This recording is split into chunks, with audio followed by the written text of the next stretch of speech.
Өт сарғыш қоңыр түсті қою сұйықтық. Өт бауырда түзіліп, одан кейін өт шығарғыш өзек арқылы өт қабына келіп құяды. Өт қабынан ағза қажет етсе, ең негізгі өт шығарғыш өзек арқылы 12 елешекке жетеді. Ас қорыту кезінде өттің атқаратын қызметі орасан зор. Видеоны соңына дейін көрулеріңізді сұраймын. Біздің каналды 96,7% адам арнаға тіркелмей көреді. Сол себепті команданың еңбегіне қолдау білдіріп, каналға жазылып, келесі пайдалы видеоларымызды қарай жүріңіздер. Өт қоректік заттардың құрамындағы майларды ыдыратады. Өттің әсерінен ферменттердің қатысуымен ас қорыту процесі жүреді. Тағамдарды ақуыз көмір суына, майларды май қышқылдарына дейін ыдыратады.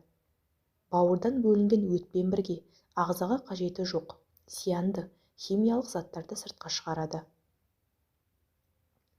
Өт қызметінің бұзылуы, өт қабында өттің қоюлануы асқазан ішек жолдарына ғана емес, сонымен қатар басқа да ағзалар мен жүйелерді зақымдайды. Адам ағзасы толыққанды дәрумендер мен микроэлементтерді ала алмайды. Соның әсерінен түрлі шаршағыштық, әлсіздік, ұйқысыздық және тағы да басқа белгілер байқалуы мүмкін. Өт жолдарын тазалау, өттің қоюлануын болдырмау үшін өт қабында тастардың түзілмеуі үшін қажет. Ол өт сұйықтығының жылжуына әсер етіп, ағзаның бірқалыпты жағдайда ұстап тұруына әсер етеді. Қазіргі кезде дәрі-дәрмектердің халық емінің көмегімен өт жолын тазалауда қолданатын көптеген әдістері бар. Өт тас ауруының пайда болу факторларына төмендегілер жатады. Семіздік. Семіздікке шалдыққан адамдарда, әсіресе әйелдерде өт тасының түзілуінің қаупі жоғары. Семіздік өттегі холестерин деңгейінің артуына ықпал етеді. Бұл тастардың түзілуін туындатуы мүмкін. Тез салмақ жоғалту. Организмнің ұзақ уақыт бойы ашығуы, тез салмақ жоғалту кезінде майлардың жаппай ыдырауы жүреді. Бұл кезде бауыр өтке түсетін холестериннің артық көлемін өндіре бастайды. Метаболикалық синдром, диабет және инсулинге тұрақтылық. Бұл аурулар кезінде өт тас ауруының пайда болуы қаупі артады. Метаболикалық синдромда аурудың асқынуының пайда болу қаупі артады. Және бұл синдром артық дене салмағымен және семіздікпен байланысты аурулар тобы. Бұл кезде жүректің аурулары және 2 типті қант диабетінің пайда болу қаупі бар. Кейінгі кезде өт ауруына шалдыққандар қатары көбейген. Жалпы, өттің қызметінің бұзылуы әлемде ең кең таралған проблемалардың бірі.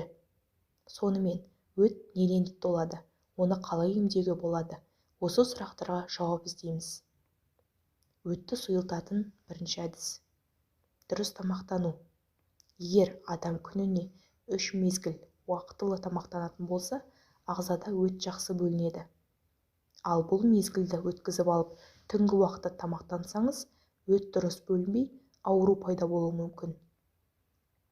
Өйткені ағзаңыз ол кезде асқазанға ас келетінін білмейді. Осының салдарынан өт дұрыс тамбай, өт қалташасында ұйып тұра береді. Режим дұрыс болмағандықтан өт ұйып құйылуына бастайды. Осылай құмға, тасқа айналып, адам өтін алдырып тастап жатады. Содан кейін түрлі торт, тәтті, қуырылған тағамдарды көп жегеннен холестерин көбейеді. Мысалы, маргарины бар тамақтарды алайық. Түрлі шоколад, печенье жеп жатамыз. Оның құрамы пайдалы май емес, керісінше зиянды холестерин пайда болуына әкелетін маргариндер. Ол ағзамызға барған кезде дұрыс сіңбей, қорытылмай қалады. Қан тамырларымызға барып қатып, тоңмай сияқты ұйып қалады. Екінші әдіс. Адам су нормасына көңіл бөлу керек. Күнде таңертең аш қарынға жылы су ішуді әдетке айналдырыңыз. Өтке тас байланбайды. Барлық адамға қолжетімді судың ағзаға пайдасы мол. Үшінші әдіс таза май қолдану. Біз көбіне арзан болғандықтан рафинатталған күнбағыс майын қолданамыз. Тамақ істегенде қазанымызда ол 200 градустан аса ыстықта қызады. Содан майдың құрамында токсиндер бөлінеді. Ол ағзамызға барып, артық қалдық ретінде жабысады. мұның бәрі өт пен бауырға кері әсерін етеді. Ол токсиндер ағзамызда тұрады, шықпайды. Ағзаның саулығы үшін тамақтану режиміне пайдалы майларды қосу маңызды. Адамдар зәйтүн, сығыр, кокос, қолдың сары майы қымбат болғандықтан көп тұтына бермейді. Зәйтүн майы ең пайдалы май қышқылдарынан тұратындықтан ол өттің сойылып тез ағуына ықпал етеді.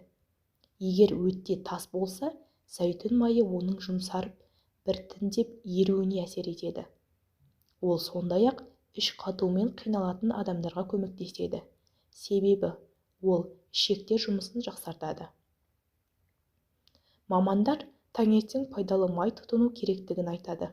Өйткені ол өт бөледі әрі өтті сұйылтады. Тамақтанғанда ағзамызға қажетті пайдалы майлар, ақуыздар, көмірсулар жетіспей жатады.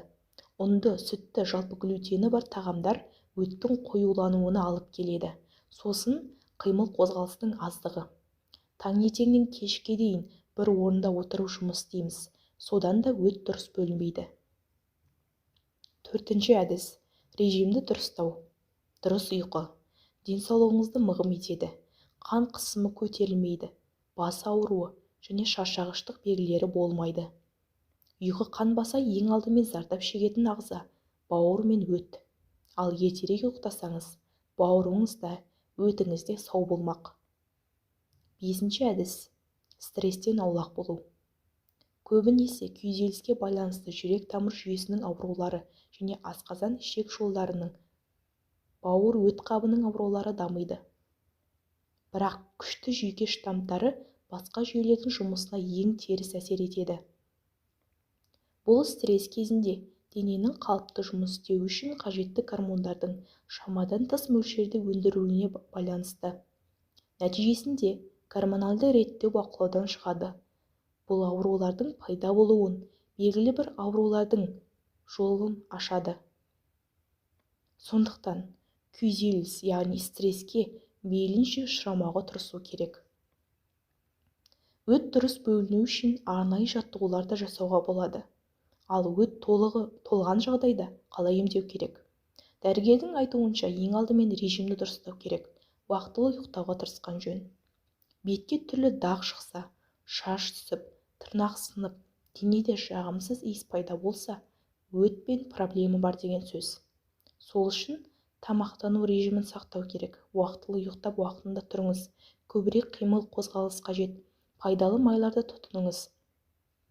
Рационға көп мөлшерде ақуыз, күрделі көмірсу болуы қажет. Ал өтте тас болса, дәрігердің кеңесімен емдік дозада дәрі тағайындаңыз. Сонымен қатар, маманның айтуымен әртүрлі процедура жасап, түрлі минералды су арқылы өтті тазартуға болады. Видеоларды жақындарыңызға бөлісіп қарай жүріңіздер. Келесіде пайдалы ақпараттармен бөлісетін боламын.